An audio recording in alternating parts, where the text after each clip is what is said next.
وذكر فإن الذكرى تنفع المؤمنين. السلام عليكم ورحمة الله وبركاته. بسم الله الرحمن الرحيم. الحمد لله رب العالمين والصلاة والسلام على رسوله الأمين وعلى آله وصحبه أجمعين. أما بعد. Thank you for joining us, those of you who are online and those who are physically here in the masjid. This place is packed. It is standing room only. I'm just kidding. There's literally 2 people in the room. SubhanAllah. So, excellent. So as you know, we're going to be talking about the signs before the Day of Judgment, because, what can I say, so many annoying things. Like I'll get this email about how, or these WhatsApp messages about how someone saw this dream, and the dream was the virus came to him and it said, I am going to kill 1 billion people and I will spare the believers. Like, that doesn't even make sense, that the virus, have you ever heard in human history of a virus that just affected non-believers and never infected the Muslims? Have you ever heard of that? We're going to talk about the plague of Amwas, and some of the great companions were infected and they died. Like, have you ever heard of a disease that only affects non-Muslims? And then all these messages about, because the areas that we wash for wudu are the areas that you need to keep clean, and because we make wudu 5 times a day, we're not going to get sick. Well, we already know of Muslims, some of them right here in Houston, who actually, we do know of some Muslims who got sick, and in Seattle, one of the people who died is a Muslim. So, and then it's not going to be a sign like, before the Imam prays over someone, that's how we know if someone is righteous or not. Yeah, if he got sick, that means, he wasn't a believer, because this virus only hits anyways. Anyways, there's so many of these. They look kind of mysterious and mystical and cryptic. This man saw this dream, and the sheikh interpreted the dream that this virus will kill that many people, and it will mostly affect China and this place and that place. Yeah? Well, you wrote this fake message after you knew the affected countries. If you would have sent this 5 months ago, or maybe 10 months ago, we would have believed. Anyways, so we don't want to keep this too complicated here. But in order to talk about the signs before the Day of Judgment, you really have to talk about some guidelines. Because without the guidelines, anybody can be anybody. I'll give you an example. This happened, I can't remember maybe it was Florida, I can't remember. I was traveling to give a class in that city. I gave the Jum'ah khutbah, and in the Jum'ah khutbah I mentioned the Mahdi. And unbeknownst to me, the Mahdi was in the audience. So after the salah, this guy came up to me. He said, have you heard of a man, his name is blank blank, I forget the name now. I said, no, I've never heard of him. He said, because he claims to be the Mahdi. The Mahdi that's going to come towards the end of time. I said, really? I said, where can I find him? He said, I am he. Now, so now he's the Mahdi. Now I'm face to face with the Mahdi. Oh man, I wanted to have some fun with him, but I didn't. Because 1, he was in his 50s. 2, just about every single person who says they're the Mahdi has something wrong here. There's always some kind of mental problem, because nobody would think they're the Mahdi unless they really have some mental problem. So this guy had some kind of mental problem. That's why I didn't make fun of him. But a number of interesting things, by the way. When you look at the videos of the Haram in Mecca, you always see police officers standing near the Imam. And I used to always think that these police officers are there to guard the Imam, to protect the Imam. And that's part of their job. But another huge part of it, they're actually protecting the microphone. Because people will come and specifically claim to be the Mahdi. Not Isa ibn Maryam or anything, alayhi salatu wasalam. They claim to be the Mahdi. Why? Because in the hadith, the Mahdi emerges and he is given the bay'ah, the pledge at the Kaaba. So everybody who thinks he's the Mahdi says, let me grab the microphone and announce it there. I might get the bay'ah. Anyways, so let's get back to the guy in Florida or wherever he was. So this guy now, he said, I'm the Mahdi. And I'm like, oh, great. So let's test this man. I said, okay, now, and I'm trying to be very respectful and keep a straight face. I said, you know that the Mahdi, he is of Arab origin, related to the family of the Prophet ﷺ, and his name is Muhammad ibn Abdullah. So he said, Yes, that was the original plan. And then Allah saw that the Arabs were not worthy. So He changed the plan. So He gave it to me. And he was from, not to mention, but he was like from the islands, Trinidad, Guyana. He was one of those two. All right. Now, so he's saying Allah changed that plan. And so now I'm trying to get him to understand. And that's the point that I'm trying to make now. If I don't have any of these signs and descriptions, if I don't have these guidelines, anyone can claim to be anything. So this man said all the plan changed, meaning his name is not Muhammad ibn Abdullah. He doesn't have this, like large forehead and a nose with like a big nose, with a bridge. He's not related to the Prophet. All these signs are gone now because he said the Arabs aren't worthy. So I'm trying to explain to him nicely. I said, okay, so I'm just a normal Muslim here. And you say you're the Mahdi, and this brother here says he's the Mahdi. What information, what do I have to discern, to be able to tell which one of you is the Mahdi and which one isn't? Like, how do I do that? If all the hadith are cancelled now, how can I tell if I have two people who claim to be the Mahdi? What do I have to use that as judgment? Anyways, of course, he, to make a long story short, did not understand the argument. He said, I just gave you proof that I'm the Mahdi. I said, what was that? He said, I quoted the Qur'an when I walked up to you. Also, anyone who quotes the Qur'an is the Mahdi now. Okay, what about this? Let me make this rule simple. I didn't want to jump into the rules right away, but since we're here, imagine someone tells you, you meet someone, you ask him, what's your name? He says, Muhammad ibn Abdullah. That's my name, Muhammad Abdullah. And then he says, pledge to me. Okay, why should I pledge to you? He says, because I'm the Mahdi. The Mahdi's name is Muhammad ibn Abdullah. Okay, but are there other descriptions of the Mahdi? You have to match all of them. You can't just be Muhammad ibn Abdullah, that means you're the Mahdi. Or somebody comes to you with a large bridge on his nose. It says, look at my nose. Now pledge to me. But why should I pledge to you? The Mahdi will have a large nose. So that means pledge to me. But it doesn't work like that. What about the other things? Is your name Muhammad ibn Abdullah for one? Or what if someone comes to you and his name is Muhammad ibn Abdullah and he has a bigger nose and a protruding forehead? Then what? You pledge to him? And that's why it's so important to always cover the rules, the ground rules, before you start speaking about the signs before the Day of Judgment. I want to start off with a hadith in Sahih Muslim. Abu Hurairah radiallahu anhu narrates, and Nabi sallallahu alayhi wa sallam said, the best day on which the sun has risen is Friday. خير يوم طلعت عليه الشمس يوم الجمعة. The best day the sun has risen is Friday. فيه خلق آدم. On that day Adam was created.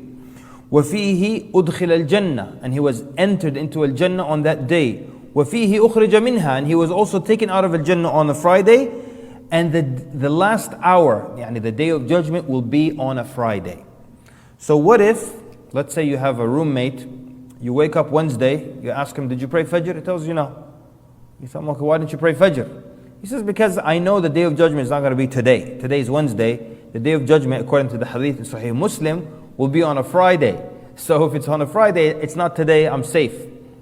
Here you would tell him, don't worry about the big day of judgment, worry about your day of judgment. Because the Nabi sallallahu alaihi wasallam said, "Man mata faqad qamat qiyamatuh." Whoever dies, his day of resurrection has already started. So you're worried about your day of resurrection. And that's why the Prophet sallallahu alaihi wasallam would shift people's attention sometimes from trying to talk about when the last day will be. If somebody, look at this in Sahih Bukhari, a man asked the Prophet sallallahu alaihi wasallam about the day of judgment. He said, when, Ya Rasulullah, mata as-sa'a, when will the hour be? Now, he lives, thousands of years before the day of judgment, and he's not going to be alive when the big day of judgment happens. So, and the Prophet doesn't even know the date. But suppose he knew it and told it to him, would he benefit from it? So that's why, that's not your concern here. The Prophet shifted his concern to something more beneficial. And he says, وَيْحَكْ مَاذَا أَعْدَدْتَ لَهَا. He said, may Allah have mercy on you, the equivalent of that. What have you prepared for it? That's the big deal. If you know what day the day of judgment will be, it doesn't benefit you. What benefits you now is how do you prepare for it? And the fact that your day of judgment can begin at any time, that is really your concern. And that's why it's interesting, in one narration, The companion said the Prophet ﷺ would talk about the Dajjal so much that we'd think he is hiding right behind those trees. Prophet ﷺ would speak about the Dajjal so much that we'd think he's coming right out of those trees, he's hiding right there. And then another time, and Nabi ﷺ came out and he found the companion sitting talking about the Dajjal. And then he tells them, should I tell you of something that I'm more concerned for you than the Dajjal? Ash-shirk al-khafi, and hidden shirk. It's when someone shows off or does an act of worship to show off to people, not to Allah Azza wa Jal. So look at what the balance here. Sometimes the Prophet ﷺ would talk about it like it's right there, and then the next time he wants your focus not to be something that you probably will not encounter, but to focus on something that will affect you and your life. Okay. The first and most important thing. Now, we're going to talk about the minor and major signs. And I'm going to talk about just maybe a few of the minor signs and use them primarily in examples. And then we're really going to be focusing on the major signs before the Day of Judgment. And for those who wanted something on a lighter note, look, some people are saying these are the ends of times, or this is the end of the world, or, Mahdi is going to show up any minute.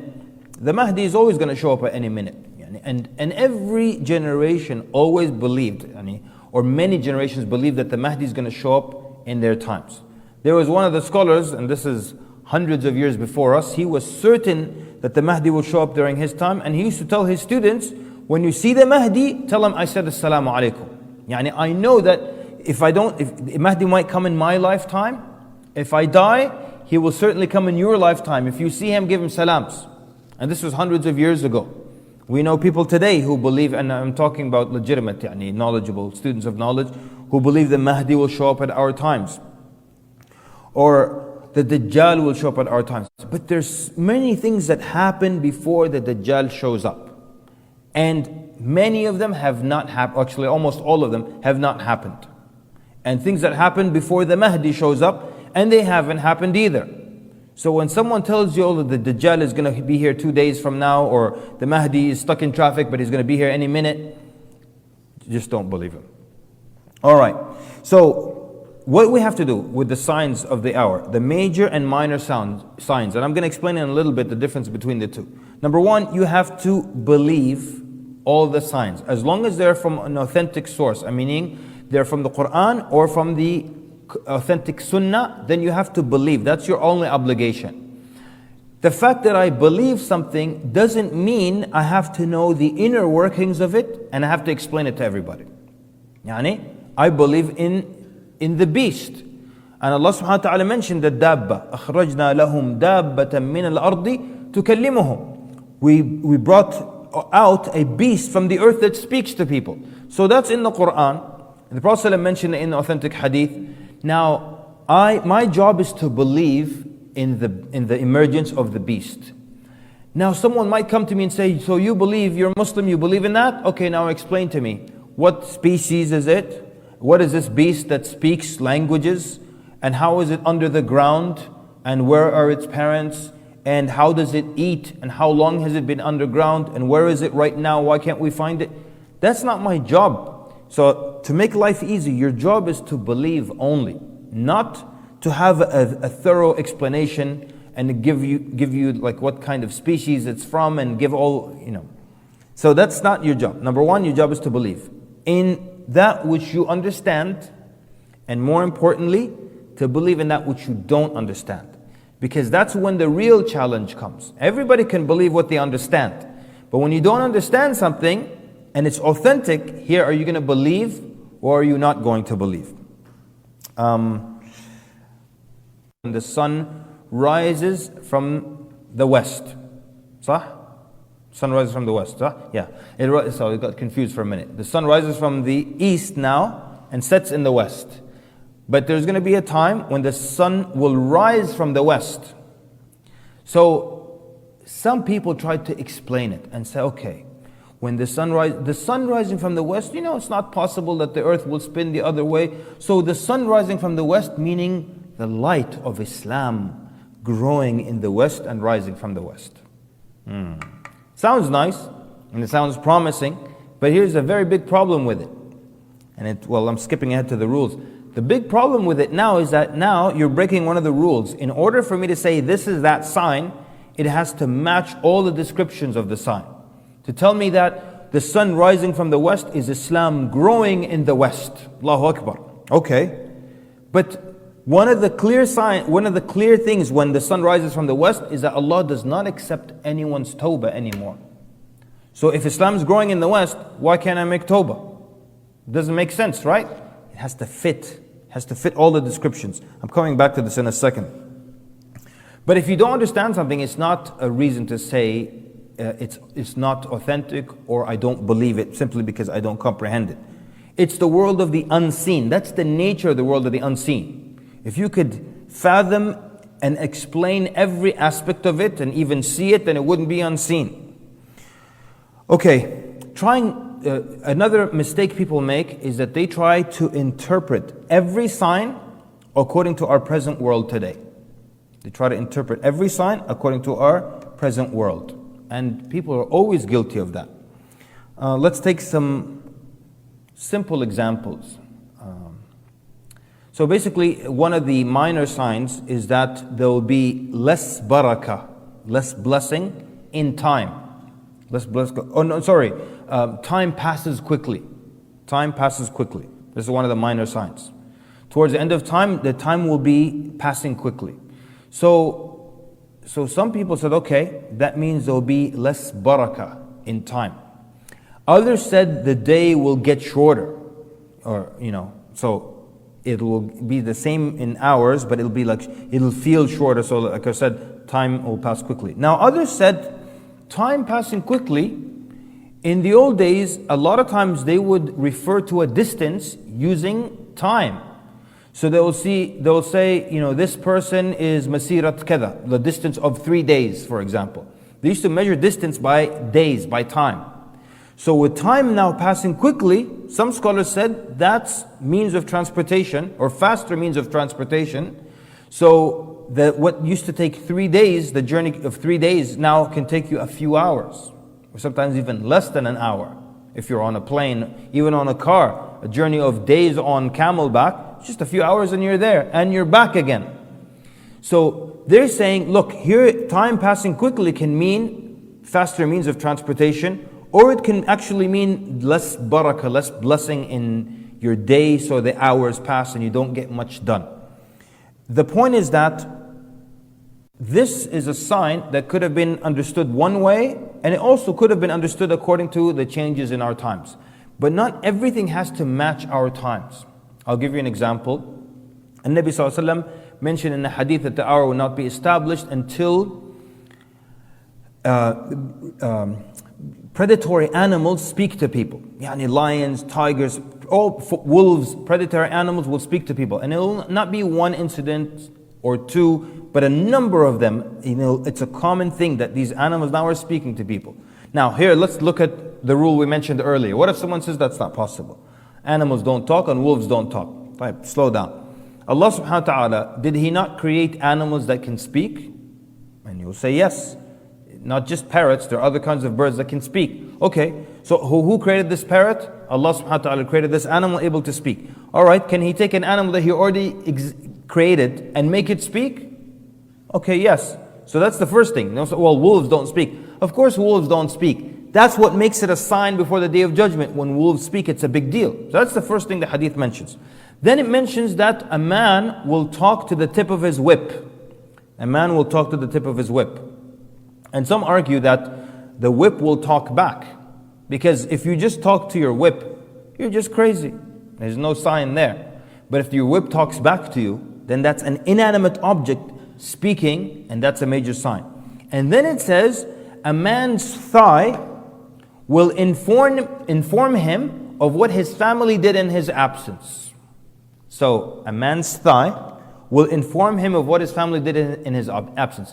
So people in our day and age, when they hear that, what do they understand immediately? Cell phones. Where do you keep your cell phone? Right here in your pocket, which is right near your thigh. And you pick it up and you call your family at home and they tell you what happened while you were gone. So khalas, that's the end of that. Case closed. Okay, but a number of things here. One, it could be the cell phone. But we cannot confirm and write it off as it is the cell phone for sure. Because it could be something else that will happen in the future. Why? Because number one, the man's thigh is placed, like the cell phone is not such a miracle that it would be placed in the same hadith as wolves speaking and inanimate objects speaking, and then you calling your, and it's not even your thigh telling you really. It's not your thigh telling you what happened.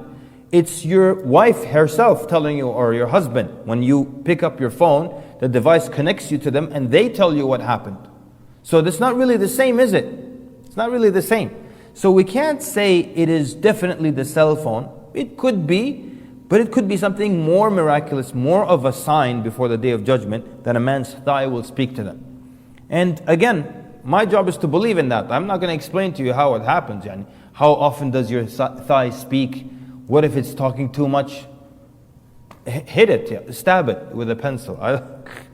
I'm just kidding. All right. Anyways, but people are always guilty of trying to explain things within our world. Like this is, this particular, like there's one hadith that mentioned that there will be people from my ummah who will go to the masajid riding on chariots, or sometimes described as chairs. So you say, okay, how do you go to the masjid sitting on a chair or on a chariot? And some said, well, I've seen handicapped people go to the masjid on a wheelchair. That's something that 1,400 years ago you couldn't imagine.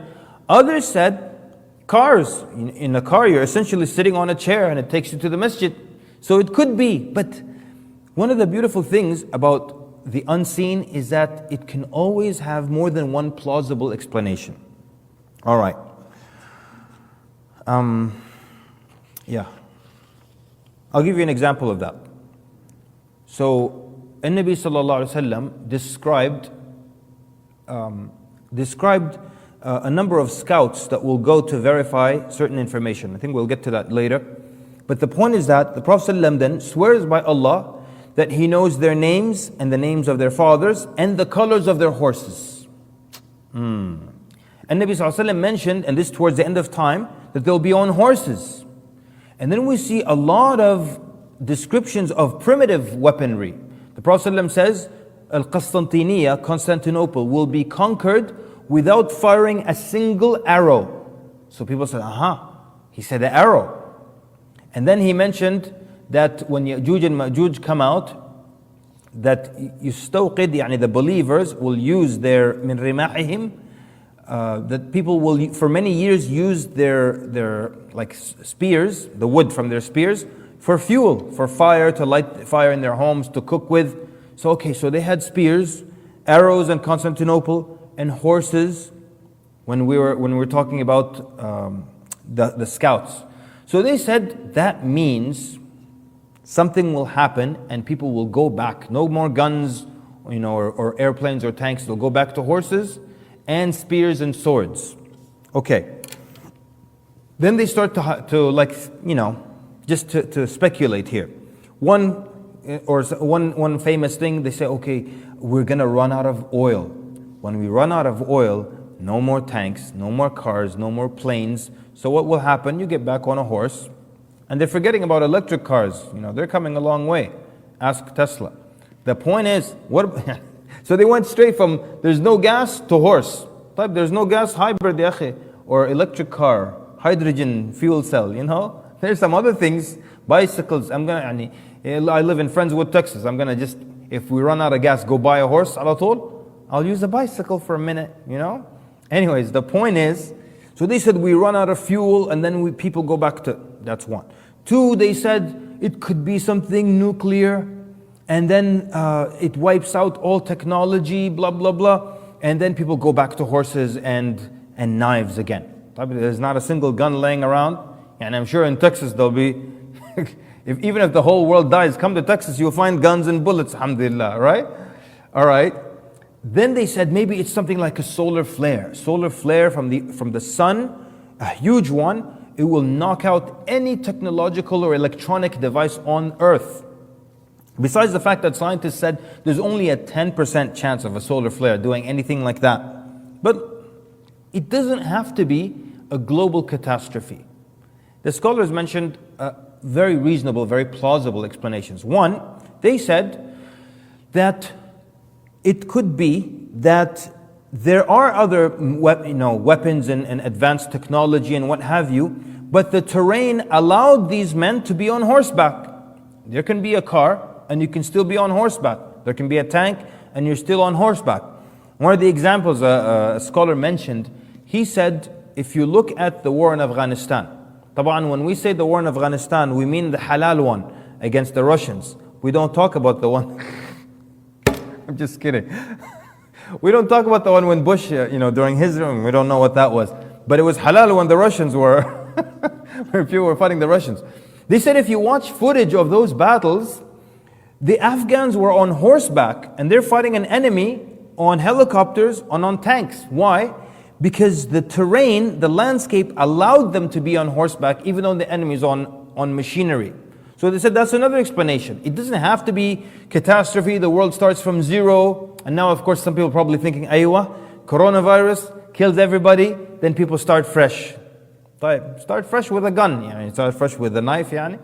Anyways, so that's one. The other explanation that scholars mention, they said it could be that they had guns and machine guns and bombs and RPGs. But the Prophet ﷺ the lesson was not about the weaponry, the lesson was about what will happen. So the Prophet ﷺ skipped that part and he spoke to them in a language that makes sense to them. And Nabi ﷺ would tell them, not a single arrow was shot. Because they understand the arrows. He will not say not a single RPG was fired. And they will say, وَقَالُوا وَمَا الْRPG يَا رَسُولُ اللَّهِ. They didn't, okay? Anyways, get the point. What is beautiful about it is that there isn't just one possible explanation. With the unseen, you will find more than one very plausible explanation. And that brings us to another very important rule, and that is, if you ever are listening to anybody and they tell you for a fact this thing that will happen in the future will take place right here, and he gives you latitude and longitude, and they give you the exact date and time, red flag goes up immediately. Something is wrong when someone is telling you about the unseen, which is unknown, in perfect detail. No matter who that speaker is, someone is telling you the future in detail and telling you this is the only explanation, do not listen to that person. I've seen with my own eyes, I've seen a picture of the barrier of Ya'juj and Ma'juj that broke down. I mean, this guy had a picture of the barrier of Ya'juj and Ma'juj that Dhul Qarnayn built. And it was broken. He said, yes, Ya'juj and Ma'juj, they came out 8 years ago. And they're out. Like, okay, now here's the other, we have to follow the chronology, right? Because of the 10 major signs before the Day of Judgment, we know the last one for sure, and we know the first three, right? We know the first three in order, we know the last one, and then some of the ones in the middle, even Nabi ﷺ said whichever comes first. Even Nabi ﷺ didn't know which one comes before the other one. But the chronology, the fact that we do know that when the Al-Mahdi emerges, the Dajjal emerges, they fight a little bit, then Isa alayhi salam comes down, and then he kills the Dajjal, and then before they could do anything, they get news that Ya'juj and Ma'juj have come out. Look at that order, and there's no disputing that order. Then somebody tells you Ya'juj and Ma'juj broke out and came out 8 years ago. And it was probably 10 years ago now. So okay, what about all the things that happened before? So all that changed now. Which means if Ya'juj and Ma'juj came out, we're either hiding in the mountain with Isa alayhi salam right now and we don't know it, or we are Ya'juj and Ma'juj and we don't know it. It just doesn't make any sense. You have to follow the chronology. So, but I was on another point before. What was I saying before I got to this? I had a point before I jumped to this other point. Too many points here. Anyways, what I was saying is that, so this guy, I was saying the red flag. Remember, I was saying it's a red flag. I'm just excited about this, about this material. We're saying a red flag is when someone tells you precisely and exactly, this is what's going to happen. So this guy had a picture of the barrier of Ya'juj and Ma'juj that broke down. And he'll tell you some certain things by date. This will happen about this time or at this moment. You can't know that. And the minute somebody says, oh, this is the only explanation, it cannot be the only explanation. It's the unseen. And maybe it's not even something that's going to happen during our lifetime. So, that's strike 3, you're out. Okay. Next point. The next point is that especially when people cannot understand a sign, they say it's figurative. It's not literal. It's figurative. And this is just one of those things that irk you. Every time, oh, this is not figurative. It's not literal. It's just, it's figure, a figure of speech. When you say the Dajjal is not really a person. The Dajjal is a system. The Dajjal is a government. The Dajjal is, but what government, what system? The Prophet ﷺ mentioned his eyes. He mentioned his height. He mentioned his hair. ﷺ mentioned his hair. He mentioned his shoulders, his body structure, like, a shoulder, what they look like. He mentioned, that on his forehead has the words ka, fa, ra. He mentions that he, will kill a person. He cannot enter Mecca and Medina. So how can you, after all this, tell me this is a system? This is a system. This is not someone, this is actual or physical. Okay, so we're saying that, first of all, language is literal. Any language, it's literal. Most of English is literal. Most of conversation and most of instructions and directions are literal. If I'm telling you actually, if I tell you, bring that chair, I mean bring me that chair. I don't mean by chair he means support, bring me the support. Nobody talks like that, okay? So unless it's clearly, very clearly from the language, figurative, then it's literal. When a Nabi Sallallahu Alaihi Wasallam speaks about the smoke, he means smoke, all right? And that's the most popular explanation, that he meant smoke. When it's talking about a beast that will come out of the earth, some people said no, because they couldn't understand how a beast comes out of the earth. So they said no, the beast, it's germs. Germs that will come, because the beast in the hadith will mark people. On their noses and their face will be marked believer, disbeliever. So they said it's a germ that comes and it leaves some kind of mark on the face. طيب, Allah subhanahu wa ta'ala says, أخرجنا لهم دابة من الأرض تكلمهم, speaks to them. When's the last time germs spoke to you? Or some kind of disease spoke to you? So, never, right? So it has to, it can't be just, you take everything as being figurative. The Dajjal is a system, it's a system of government, and so on and so forth. That's also, there's no evidence for that. The Prophet ﷺ describes a man, and he even says that Ibn Qatan, he tells the companions, the man Ibn Qatan looks like him the most. So how can it be not a man at this point? Or the barrier of Ya'juj and Ma'juj is figurative. Okay, you just want it to be figurative. But there's nothing figurative about it. Everything is literal. Read Surah Al-Kahf, everything in it is literal.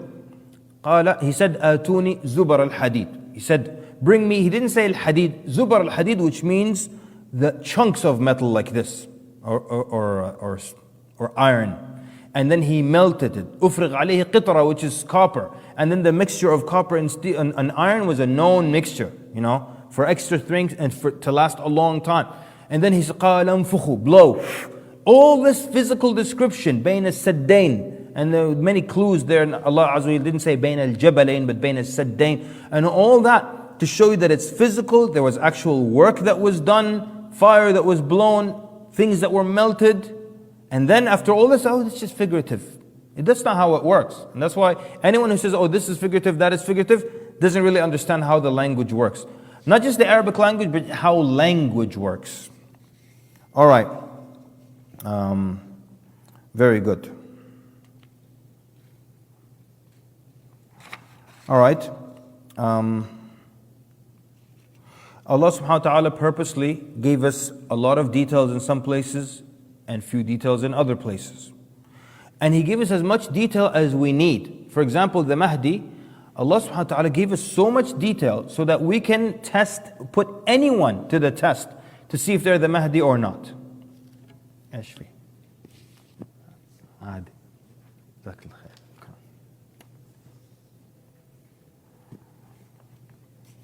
Okay, another shout out. Azim Dixon is also watching. So 4 kids now who are watching, mashallah. Inshallah, when this virus blows over, you'll get some kind of prize, okay?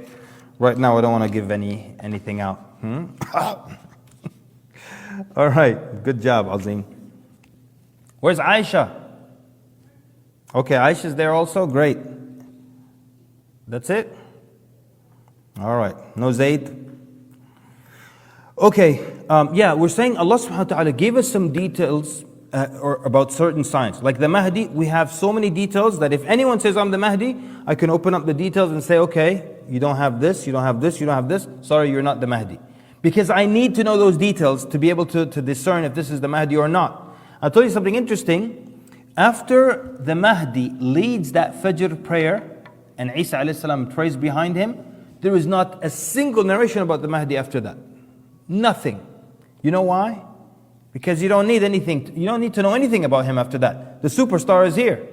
Isa alayhi salam is here. Nobody cares about the Mahdi at that point. You know? I can give analogies. Yani. It's like if I'm in the room, then Sheikh Walid walks in. Khalas, right? Anyways, the point is, then certain signs, Allah subhanahu wa ta'ala purposely gave us very little information. Like the beast. Very little information. Or like how Allah subhanahu wa ta'ala hid the location of Ya'juj and Ma'juj. Because guess what would happen if we knew exactly where Ya'juj and Ma'juj were today? What do you think would happen? We got to liberate these people. And we're going to go and free them and bring them the internet, throw them an iPhone. Come to our great world. Leave them alone, because I know you anthropologists trying to free them and give them human rights. They'll give you some rights. Anyways, the point is, you're to take every text literally, except unless there is a reason to explain it otherwise. All right? And that was going to say the companions, when the Prophet mentioned the smoke, some of them said the smoke happened because there was this famine. Now, watch this here.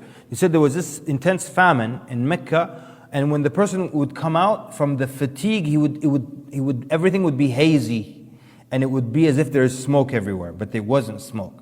But others believe the smoke is literal, because the hadith describes when the believer inhales it or experiences the smoke, they will just get the sniffles, the runny nose. But the disbeliever will become bloated and their face will become black. So here you see it's something actual and literal. Anyways, in order for us to affirm that this is that sign, it has to fit all the descriptions. I said this earlier with the example of the Mahdi. To tell me you're the Mahdi, you have to fit all the descriptions. Not just aqna al-alf, or what do you call it, like an aquiline nose, where the nose with a bridge and a protruding forehead, and his name is Muhammad ibn Abdullah as well, and his lineage can be traced back to the Prophet ﷺ. Is that enough? There are right now on earth people who have those descriptions. But is that enough? The Mahdi also, the hadith mentions that Allah يُصْلِحُ اللَّهُ فِي لَيْلَةٍ, Allah rectifies him overnight. That means he's just a regular guy, nobody knows who he is, and overnight he's the Mahdi, and everybody recognizes him as the Mahdi. And that's why people pledge to him. And that's why the Prophet said, if you hear of him, if you have to crawl over the snow and pledge to him. Now, my friend in Florida, the Mahdi, this guy, he's been telling people he's the Mahdi for 15 years. So I'm like, okay, Allah also changed that plan. And he was, immediately when everyone knows it's the Mahdi, everybody pledges to him. There's another guy, there's a YouTube channel, there's a Mahdi. This guy is from Pakistan, and he has a YouTube channel, okay?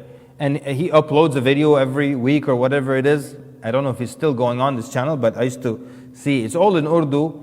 But what's interesting is that all his videos are refuting his 15-year-old cousin, because his 15-year-old cousin, this is a grown man, but his cousin who's 15 doesn't believe that he's a Mahdi. So all his videos are refuting his cousin. He's not talking to the Ummah. I think when the Mahdi comes out, he's going to have bigger issues than a 15-year-old. The Mahdi is out, he has a YouTube channel, and he doesn't help with all the calamities that are happening for the Ummah. He just has to convince a 15-year-old that he is the Mahdi.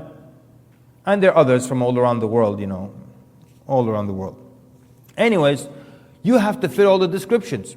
One speaker once said that Dajjal is a television screen. Why? And bear with me, I know I've used this example a lot. He said that Dajjal is the TV screen because, number one, the Prophet ﷺ said it enters into every home. So there's a TV screen in every home. So khalas, that's one. Two, sometimes four, huh? That's a good point. Sometimes 3, 4 TVs in each home. Two, he said it's one-eyed. And the TV screen is one eye. See how I'm pushing it? It's not even an eye. And a'war means one eye works, the other doesn't work.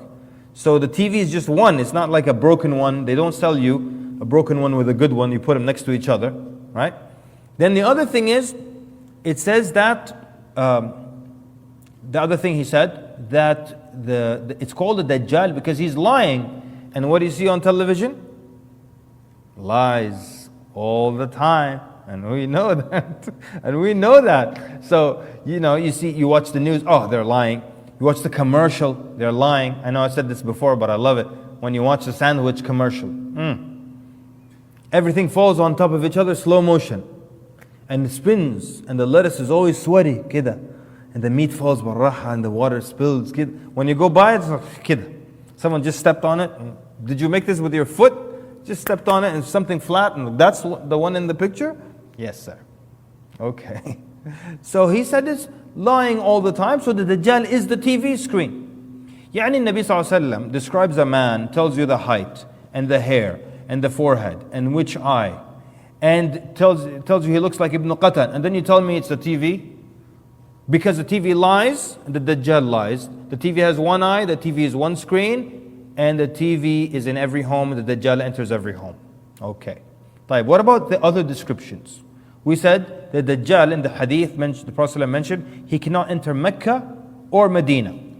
And that's why when you went to Hajj and Umrah, and you went to your room in the hotel, there was no TV, because the Dajjal can't enter. No, there was a TV, and the TV screens all over Mecca and Medina. It doesn't make sense. The Dajjal cuts a man in half. They still haven't made a TV that'll cut a man in half. And if they make it, don't buy it. When the guy says, and also, it can also cut you in half. Okay, show me another model, please. Anyways, has to fit all the descriptions. Can't just take half of them and say, khalas, here. Oh, okay. Now, the fact that something is one of the signs before the Day of Judgment, it doesn't make it a bad thing. So this actually happened to me in class. Someone came to me, and he said, I don't understand why those Arabs keep building skyscrapers. And this is one of the signs before the Day of Judgment. Yani what are ya khittaqullah, you're bringing the Day of Judgment closer. Why are you keep building these structures? This is one of the signs. So why do they keep doing that? And of course the answer is that it is not haram. And the fact that it's one of the signs doesn't make it a bad thing. Not every sign before the Day of Judgment is a bad sign. Yani Nabi ﷺ said towards the end of time, a believer will hardly see a dream except it comes true. Is that a good or bad thing? It's a very good thing. Believers, the dreams will come true. So that's one of the signs, and it's not a bad thing at all. Towards the end, or the Arabs competing in the construction of tall buildings, it's just one of the signs. It's neither bad nor good. Making a building is mubah, it's permissible. It's not bad nor good. Towards the end of time, there will be a lot more women than men. It depends. Is that good or bad? I think if you're single, you're thinking, okay, that's good. And if you're married, you're like, okay, I'm just kidding. Just kidding. All right, anyways. So not everything is evil because it's from the signs of the Day of Judgment. We got like 4 minutes. What's interesting is that when Nabi Sallallahu Alaihi Wasallam mentions the sign, okay, we cannot link it to something or a specific event that took place, or we say this is it for sure, unless we said it matches all the signs. And then the other thing is that, I'll give you an example. the Nabi ﷺ mentioned a fire that will erupt in Hijaz. And this actually did happen. It was a volcano that erupted. And anyone who's been to Medina or read the Seerah, you know that the Medina is in a volcanic area. That's why they had the Rahat and Harrat Khaybar, which were areas of jagged, rough volcanic rock on the sides of the city. And that's why the Prophet ﷺ only dug one khandaq, one trench, because the Harrat were protecting the sides, and then Banu Qurayza had a pact with the Prophet ﷺ, so they were protecting the back, and now just one trench in the front. Anyways, the point is, we know it was a volcanic area. So the Prophet ﷺ mentioned a fire that will erupt in Hijaz, and its flames will be seen as far as Busra, not Al-Basra, because Al-Basra didn't exist at that time. But Busra is a city in Sham, it's about 100 kilometers away, and literally when that fire broke out or the volcano erupted, people in Busra actually saw the flames. And they said its flames will be reflected on the necks of camels in Busra. So if you're sitting at a campfire, you see your camel, the neck glowing a little bit, like what's going on? You look that way, you see a fire, that was it. So, and poets wrote about it, and people went and made istighfar and tawbah and so on and so forth. So we know this event took place. And despite that, even then some scholars say it could still happen another time. So, and that's one of the things about the minor signs, is that they'll be repeated more, some of them will be repeated more than once, some of them intensify as time goes on. So inshallah, what we're going to do next time, we're going to look at the difference between the major and minor signs before the Day of Judgment. And we're going to look at some, or at least a few, just like 2 or 3 of the minor signs, and then primarily focus on the major signs. But one of the minor signs I want to mention is 3 trials that occur, and one of them is a trial that will not leave anyone on earth except that it would affect them, either directly or indirectly. So, could that be COVID-19? Allah subhanahu wa ta'ala knows best. We'll look at it next time. Sallallahu alaihi wa sallam. Assalamu alaikum wa rahmatullahi wa barakatuh.